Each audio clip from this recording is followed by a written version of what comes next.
Hello, everybody. My name is Matt Curran. I'm Ethan Wells. And this is going to be a great interview. And so Ethan is here. I've known Ethan for a really long time. Braden and Ethan played soccer together. We'll talk a little bit about that here in just a minute. But Ethan, we're going to talk about a bunch of things. You know, we're going to talk about photography. We're going to talk about a mission trip that you just went on. We'll talk about a little bit about you being a Christian and how you're trying to make a difference in the world.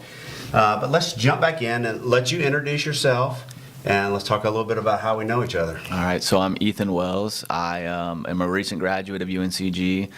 My plans are to go back to PA school in a couple of years, so I'm working at Baptist as a CNA right now. I've played soccer for 17 years.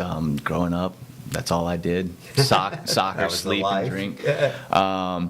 And now I'm using photography as a way to just share what I see, share what other people don't get to see. So I've known Ethan for a long time because we said Braden and Ethan played soccer together, either with each other, against each other, or here's the big one, at high school together. Yeah. So talk a little bit about y'all being in high school together. So I'd known Braden from a young age, playing against him, playing with him, and then it was a little tough going into my freshman year at Reagan, not really knowing anybody, and then on top of that, trying out for a soccer team that you have no idea who many of these people are. And so luckily I knew Braden, and every practice, every workout, it would just be us passing with each other and us really only knowing a couple other people. We just felt comfortable just taking charge, and ended up being the only two freshmen on varsity. Fast forward. So I got to tell a story real quick. I got to tell this story because it's great to me, and Ethan just heard it. So when Braden was a freshman and Ethan were freshmen, obviously they were too young and they couldn't drive. And so I would take Braden and Ethan I'd take Braden to practice, and your dad would take you to practice. But I remember when y'all were doing your preseason workouts and everybody was doing their running, that Braden and Ethan as freshmen were always in the front. And the seniors were always in the back. And so, how many games did y'all win your freshman year? I think it was about 4. You won 4 games. How many conference games? We tied 1 because it got canceled at halftime. Okay, so I told Braden at the time, I said, Braden, and this was the Marine coming out of me, I said, listen, when you're a senior, you're going to be driving to practice. I said, so I won't be driving you to practice. I said, but you will never know when I'm watching from outside. And I said, if I ever see you in the back, I'm coming after you. I said, leaders don't lead from the back, they lead from the front. So let's fast forward 4 years. You won 4 games y'all's freshman year. When y'all hit your workouts, where were you and Braden when you were a senior? Braden and I were right at the front. Y'all were in the front. So tell us a little bit about what happened your senior year. So senior year, I ended up, I actually got the okay from my coach at college to come back and play high school soccer, which was a great joy for me, being able to just experience the fun, the excitement that I had from my freshman year, even though it wasn't the best year. I just remember how much fun I had playing. So coming back and playing for good old Hicks. We had a good turnout and didn't really know much about the team, but you fast forward to October, we win 25 games, 3 losses, and a state championship. Yeah, and a state championship, and they led from the front. All right, so you and Braden were leading from the front. You were captains. Let's finish the story, because who else played on that team with you? My little brother. Yeah. So he was a freshman when I was a senior, and that was the first time, besides like pickup soccer, that we had played on an organized team. That was the first time ever, and it'll be the only time. So. Yeah, okay, so you can't make this up. You really cannot make this up. So we're in the state championship. We're playing my old high school in the state championship, and the score ended up being 1-0. Take us through that.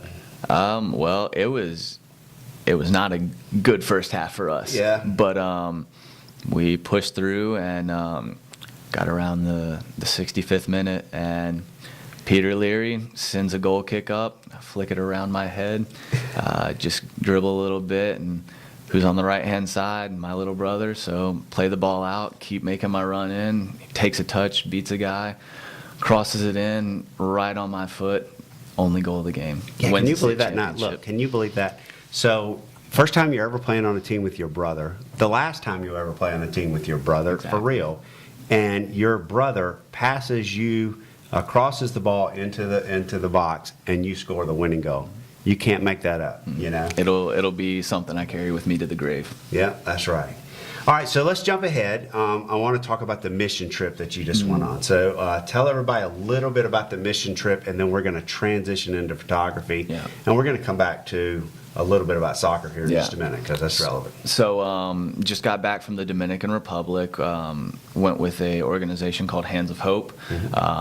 We were there for a week, and it was a medical mission trip. So our goal was to go and just to help the people of the Dominican in a small town.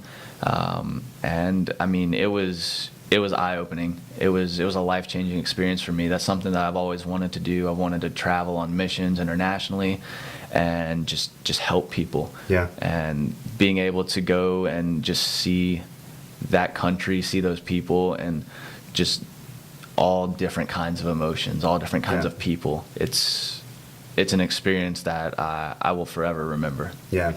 So what kind of stuff were y'all doing there? As you said, it was a medical mission trip, but tell us a little about what the mission is. What are y'all doing? So we had a group of 25 people, and that group would split each day, and half of the people would come to clinics or battés, and usually there we would be taking care and seeing around 130-ish. That was about the average, 130 patients each day.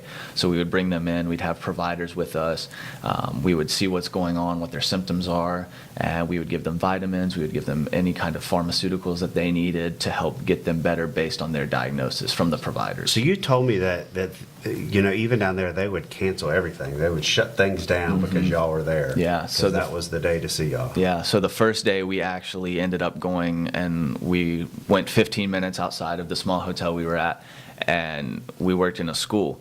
And we didn't know that at first, why all these kids were running around. Well, they canceled school just because of us. Wow. Their school got put on hold because the medical care and the needs that they had were far more important. And that kind of, it's disheartening a little bit, just because you would expect, and I would think, that medical and your well-being would be a little bit more important and they would take care. But seeing these people and just seeing the country in general, it was difficult. Yeah. And they don't have, you know, they can't go down to the urgent care, right? They can't run to the urgent care, the ED, or whatever. They don't have that capability. That's why the other half of our people, they were at a hospital. So we had some OB/GYN surgeons, we had general surgeons, so they were performing surgeries while we were at the clinics for 3 days. And they did about 30 surgeries, ranging from hysterectomy, gallbladder removal, lipomas. It was really great to see that they were able to help these people. Yeah. But the hospitals there, some of them are public, but they don't have the needs or the means to take care of everybody. Yeah. The other ones are private, and they charge a pretty penny for everything. So Yeah, the people there, living as poor as they are, they can't afford to go to these private hospitals where you'll be seen. And these public hospitals, you're taking a risk traveling that far just to go to a hospital, using a day's wage for gas or something like that, or food, and not even knowing if you're going to be seen. That's crazy. Wow. So you went down there with, well, let's talk a little bit more about photography. You have a love for photography. I have a big love for photography, and a lot of that comes back to sports, right? So I was telling you that, you know, I played baseball, football all through high school, and I played baseball at UNCG. So we're both Spartans. We both graduated from the same college, and I have 3 pictures. I have one picture of me post football game, after a football game, standing with my friends, and I have pictures of me standing with my brother, because he played at UNC Wilmington, me and my brother and my roommate, and then I have one picture from kind of behind of me catching at UNCG. Yeah. So I try to tell Braden and Megan and Laney that I played, you know, sports all growing up, and I played college baseball, and they think I'm a liar. You know, because I have nothing to prove. Yeah. You know, not really, but they just have my stories to say. So, what got you into photography? My dad. Yeah. He would come to me and my little brother's games, and he got some good camera gear, and he would just take pictures of us. And it did make me feel a little uncomfortable because it felt like, oh, you got these cameras here, you got to play well. But just going back, and he would get home, and it was crazy. Like, while I might have felt I was under pressure, the first thing I wanted to do besides eat was to go and look at those pictures just to see. And so he would point stuff out, like, this was when you beat that guy, or this is when you crossed that ball, or something like that. Yeah. So it was great to remember everything, but to have a picture to put to those memories. Yeah, and that's right. And so I did the same thing for Braden, because I didn't have those, and Megan and Laney, I didn't have those. So I really tried to build a timeline. One of my favorite stories is of some good friends of mine. You would go up in their playroom, and as you walked up the stairs, it was like a mural all the way around. It was like a timeline from when they were little playing sports all the way up to one of them played in the minor leagues, you know, and college football and all that different stuff. So, so it was that was always so important to me, because you want to have those memories and be able to show what you did. So one of the things that you talked about that I think is pretty neat is tell about the one thing that you have on your wall. Yeah. So obviously my brother and I, we only played together for a year, but we made the most of it. And so we took the advantage and that opportunity to get 2 murals done, 2 collages of us playing soccer our senior year. And so we ended up having some studio shots done of us in our jerseys, us holding the ball, your typical like mean, aggressive, like you got to look like you play soccer. But we also had some pictures on this collage from the games that we played. And you can obviously tell the difference, but it's crazy to me to look at these pictures from the games that we were in, and I can remember what was going on, who we were playing, what minute it was, and just everything going on. And it's crazy, just a little snippet of a picture, and you kind of get that memory flashback in your head. Absolutely. One of the my favorite things from that year, too, that I did is between myself, your dad, other parents, and another photographer guy, if you remember that guy that used to take pictures of y'all, but we have it's about a 10-minute video. It has thousands of views, right? But there is probably 1,000 pictures of the whole season of you guys, all the way with video cuts from that scoring drive and all that. So that's still out there with music cut into it. So I love that. Yeah. Okay, so let's jump back to the mission, and let's talk about what you so he took these pictures, and I saw yesterday on Facebook when they came out again, and I showed my wife, I showed my daughter, I showed other people. I mean, I just kept showing people, and the term that kept coming up was, that is National Geographic worthy. I mean, they're incredible, they're phenomenal. So I've convinced and twisted Ethan's arm to come put them in Convene and create a group, because they're phenomenal. You're going to love them. So talk a little bit about what you wanted to do. So thank you for that. I originally went down, and my first goal was to serve the Lord, to serve these people. That has been how I've been raised, and what my end goal is to do. Absolutely. Which we all should be doing that. Yeah. And so going down there, I had the goal of doing this medical trip to serve, but at the same time, I wanted to be able to, like we've been talking about, tell a story, to create these memories and share it with others. So just capturing these people, no matter what they're going through, I just wanted to create something that I would remember, but be able to share these pictures with others, to show them what the raw emotions are like, whether it's pain, whether it's joy, happiness, just that somebody's there to take care of them. Because here we take a lot of stuff for granted, and you don't see that expression, you don't see that genuine emotion enough. There, I couldn't tell you when I didn't see that. Everything was just true, genuine emotion, and that's something that I wanted to go down there and capture, because this was my first time going on this trip. My mom's been 5 or 6 times now, and she's told me about it. But like we've been talking about, you can only tell so much. It's not until you're down there and can see it and experience everything. So I just wanted to take pictures and basically show other people who haven't been on this trip to this country what they are going through. And I have my pictures to show, but I have my stories to tell. Yeah, and that's one of the things we talked about before when you were taking me through a lot of the pictures. that you took is that really you had a story about every one of these people and every one of these pictures, and you remembered them, and you were like, well, this little girl, this is what was going on with her, and this boy, this is what's going on with her, and this lady, this is going on with him, and these gentlemen, this is, and so it was really, and you caught the raw emotion. You did, and it takes skill. It takes skill to be able to capture that. But you were able to capture it, and that's one thing that to me is so cool, what you were able to capture, because you did, if you just looked at them, you caught it, but there was a story behind each and every picture. And it's something that I've been wanting to do for a long time now. I started with landscape photography. I love nature. I love going and hiking, going to the beach. And it wasn't until around like my sophomore year of school where I decided, I was like, I have a couple of friends who want me to take their picture. I'll take pictures. And I was okay at it. I've been self-taught. I've been trying to teach myself for the past 3 years. And it was kind of at that point where I started taking pictures of people that I could truly see like emotion.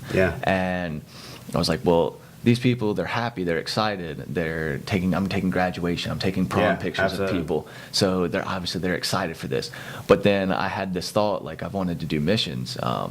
What happens if I use this gift and these skills to go to another country, another area where I'm still able to capture those raw emotions, but it's not what everybody's used to seeing. It's not the floral prom pictures, or it's the senior pictures, or it's not the pictures that we are typically used to seeing. It's the true, genuine, I guess, the National Geographic pictures that some people, they only see in magazines, but I want to be able to come back and to share those pictures with everybody. It doesn't have to be in a magazine that you buy. It's something that I want to be able to share, because we've talked about it, like we're here to serve, and I want other people to see how they can help serve. Well, there's you're going to have to see these pictures. They're amazing. Let's talk about one, because there is this little girl, and that picture, like, it is one of the most perfect pictures I've ever seen. You capture her, and she is so cute, so beautiful,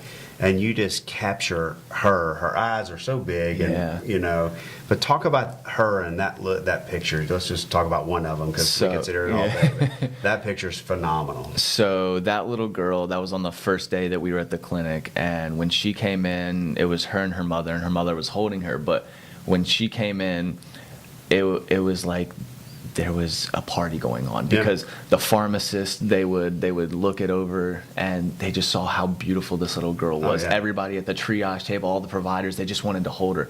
This little girl looked like a true doll. She did, and it's amazing. So I was lucky enough to help check her in, figure out what was going on, and the mother said that she was about 18 months, so a year and a half, and she wasn't walking, she wasn't trying to sit up, she was having trouble crawling. And it was crazy to me, because seeing someone like that beautiful, that cute and adorable, you would think that everything's perfect, everything's fine with him. But that's where the picture comes in, because I'm able to tell the story behind it, tell the true stuff that was going on. So like this little girl, she ended up needing a referral to a pediatric, just because she was so underdeveloped. And from the picture, you wouldn't be able to tell that. You would just see this beautiful girl, but the story behind doesn't look real. She's so pretty. And so we referred her to the pediatrics, and we gave her vitamins and everything. And it was a struggling situation, because there's only so much we can do. We can only make the referral, and that is what, as the medical professionals, the providers, that is what they know to do, and that is the correct thing. But the mother, just because she saw not how hopeless, but just how underdeveloped and how much she wanted for her daughter, she was getting upset because she wanted more. She thought that more medications, more pharmaceuticals would be the answer, and it wasn't. Like, we know what we're doing there, absolutely. But it was just, it was so crazy to see this little girl come in. You would think nothing's wrong with her, and then figure out her diagnosis, figure out what was going on. And well, as you started telling me the story about her, I was like, really? Because literally, she looks perfect. I mean, she looks just perfect. You know, I mean, there's no other way to put it. And you caught that. You caught that in that picture. And not only that one, but you caught other pictures that you were just showing me. About the boys that created the scooters out of just stuff that they had found. They have the scooters. They have Slingshot. the slingshots. They have little kids who are cutting sandals to use as barriers on a little piece of wood to play billiards with, using marbles as the billiards balls. It was crazy to see what little they have, but how much they make the most of it. Yeah. And that was just an eye-opening experience for me, because we take for granted so much that we have here in the States, and they use every single bit of any item, anything that they can get their hands on to their advantage. Yeah, to make something. Mm-hmm. Wow, that's crazy. I mean, literally, that's just crazy. So one of the things that you're going to do coming up here is we're going to create you a group inside photography. Yeah. And when this group is up and running, if you don't come and be a part and look at these pictures and all that, you're crazy. So Ethan really has a talent. You do have a talent, and you can teach people, and people can learn from what you're doing, because, again, it's a skill, and it's a skill you learn over time. So I'm sure you didn't pick up the camera the first day and learn how to do it the first day. I was struggling. I was using automatic settings, just point and shoot. But like you said, it takes time. And that's something that I've been able to really invest my time in when I have time, of course. Yeah. But getting books, looking up YouTube videos, trial and error from your pictures, and just kind of slowly working from my automatic settings to my manual settings, and knowing the difference between aperture and exposure, and what your ISO is, and how you can compensate different things. And it's something that some people, they would just hate. They think that you pick up a camera, you know exactly how to use it, and you're going to be taking award-winning pictures. Yeah. But that's not what I expected, and that's not what I wanted. I love learning. I love doing things. Like I would watch, going back to soccer, I wanted to know how to do a skill. I would watch the same Ronaldinho video for hours and hours and just learn and learn. And so that's what I do now with photography. I go and I watch these different photographers, how they edit their pictures, how they change their settings on their cameras to capture low light situations without a lot of grain, how to capture the background bokeh that you would want to set a focus on your image. So it's something that there's a science to it. There is a and science. It takes a lot of learning, a lot of patience, and you're gonna have your mistakes. You're gonna come back, and I've had it already happen to me over the 3 years, where you come back from a photo shoot and you're like, oh, this picture was great, I remember exactly how it was, and you go and look at it and you zoom in and it's completely out of focus. Absolutely. And it's heartbreaking, but you learn from it. Yeah. And there's no other way. It's trial and error, learn from your mistakes, and it's just been it's a growing process. It is. And that's something that I wouldn't have it any other way. I'd love to take classes. I love to teach people my experiences and learn from others, because as a creator, as a photographer, there is not one set way of taking pictures. Everybody has a different style. Everybody has a different way that they take pictures, how they compose different things. You were talking about Lainey and her friend, how you have people who will focus on just the center of a picture, but if you take a step back, you turn your head sideways and you capture background blur. You capture everything in a picture. So So what he's talking about is a picture. My daughter was with a friend, and she was taking pictures, and she has a good eye for it, and she was able to not only capture her friend, but she caught the street sign behind it, and she caught the street lights behind it, and it's a phenomenal picture, you know. But it's not just the person, the image, the person you're trying to capture, but it's the surroundings and all that, and she's able to capture that. So that's a good thing. Yeah. So what I'm excited about, I'm trying to, Ethan is, man, you're going to see these pictures and they're really good. But Ethan has a lot to teach. And the reason why he has a lot to teach people and people can learn from is because you put the work in to learn yourself. And you really have mastered the art, or mastered it to a point, because you can always get better. And you can always continue growth. It's like being a soccer player. There's only one Messi, or Ronaldinho, or Cristiano Ronaldo, or all the good players. You got to just keep working to be at your best, and that's what you've been doing.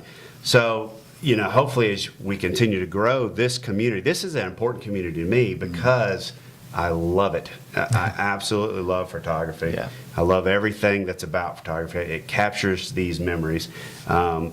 and I know a lot of people feel the same way, but it's so easy to just go out and get a camera nowadays, turn it to auto, Yeah. and point and click.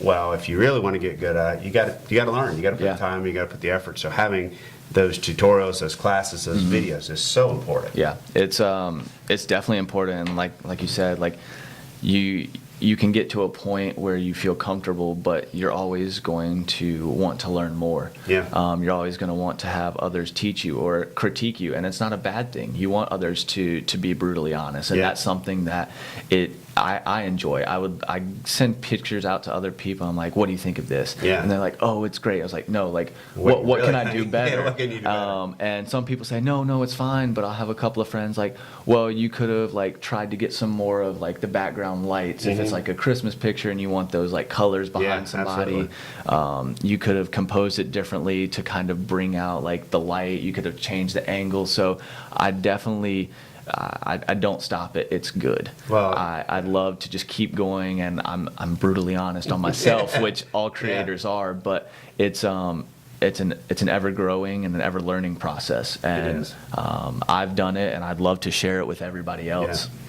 Well, it's so important. There's so many different angles, like you said. There's sports photography. There's taking candids like what you just did of people, but there's also taking portraits of people where they're looking at you. There's taking, natural photography, taking wilderness photography. I mean, there's no end to how they do it. So there's a lot to learn and a lot to share, really sharing. I love sharing pictures, when you capture a great picture. There's pictures of Braden where I caught him kicking a ball at age 10. Yeah. And then there's pictures that I caught him in college, and if you could put the two side by side, there's a 10-year-old picture and there's a 20-year-old 20 something picture, and they're the same picture, but it's 10 years apart, 11 years apart. And that's pretty cool to me, where you can show those different things. So I'm excited, man. I'm excited that we can hopefully build something good for you and build a good group and share with people so they can see what the Convene photography community will be. Not only that, it's don't change anything. One of the things I always say is you don't change anything that you're doing. You're taking pictures, you're getting a website built up, you're gonna share these pictures, but we can also come in and put them in Convene, and people can communicate and get that back and forth.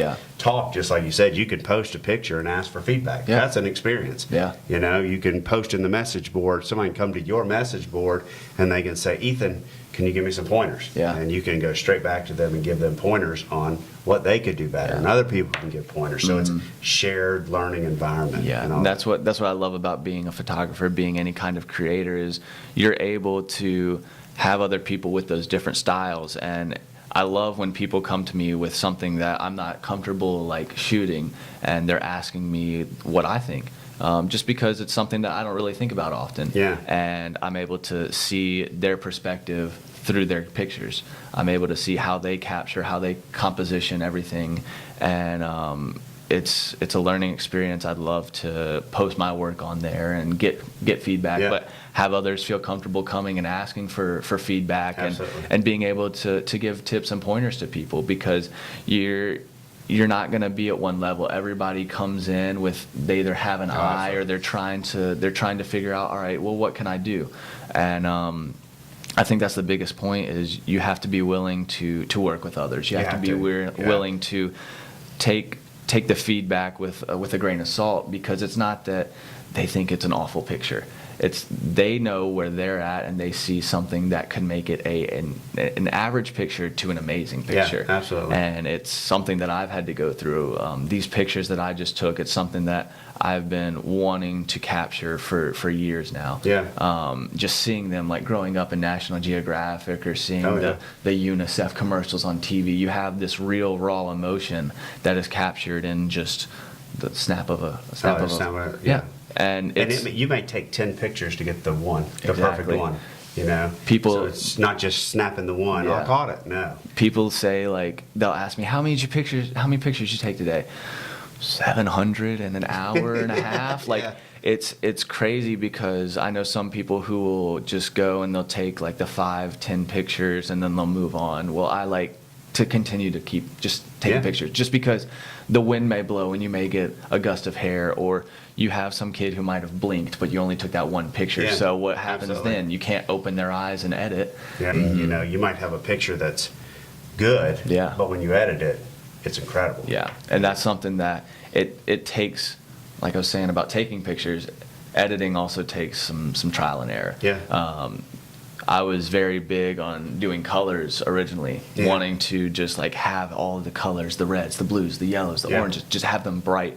And so for a while, I was oversaturating a lot of stuff in my Yeah. pictures, and I would send it out to people. What do you think? Oh, it's so good. I love how bright it is. And I have the other people say, you can tell like it's oversaturated and stuff. And so toning back on things, Yeah. it takes a science, and you'll find your own preferences. You'll find a picture style that you can make your own.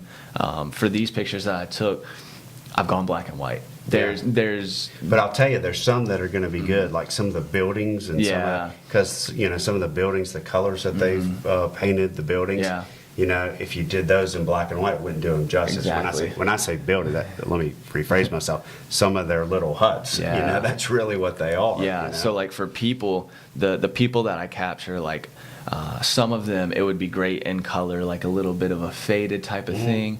But for me, for capturing true and genuine emotion, I just see black and white as just exemplifying that, Yeah. as exploding their emotion onto your screen wherever you're looking at these pictures. But like you're saying, the landscape, the buildings, Yeah. like those colors, they don't do justice if they're in black and white. Yeah, you that's have right. to you have to see how they are dealing with things, what they're using to paint, whether they have paint on their house is a big thing, because Yeah, some oh, yeah. people some people they can't afford paint.